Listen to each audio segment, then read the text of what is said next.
ছোট্ট ছেলে মেয়েদেরকে ননির পুতুল করে গড়ে তুলবেন না, খবরদার। ওদেরকে কষ্ট সহিষ্ণু করে গড়ে তুলবেন। অনেক বাবা মা আছে এত আদর করে, এত বেশি আহ্লাদ করে, যা চায় তাই দেয়, পরে হিতে বিপরীত হয়, ঠিক কিনা? ছেলে মেয়েকে অভাব শেখান, আপনি থাকতেই কষ্ট করা শেখান, তার জীবনটা স্মুথ হবে, তার ক্যারিয়ারটা ব্রাইট হবে, তার ভবিষ্যৎটা সুন্দর হবে। ছেলে মেয়েরা কিছু চাইলেই সাথে সাথে দিবেন না। ছেলে মেয়েকে কষ্ট শেখান, ওদেরকে সংগ্রাম শেখান, প্রতিকূল পরিবেশে কি করে টিকে থাকতে হয় এটার সবক শেখান।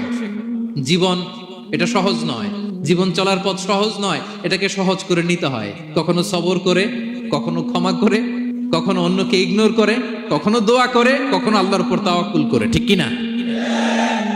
ছেলে মেয়েকে আদর করে বোঝাবেন, বাবা এখন তুমি বাবার হোটেলে খাও, মায়ের হোটেলে ঘুমাও। সারা জীবন এমন চলবে না, দুনিয়াটা বড্ড কঠিন, এখানে কেউ কাউরে জায়গা করে দেয় না, নিজের জায়গা নিজেরই করে নিতে হয়, ঠিক কিনা?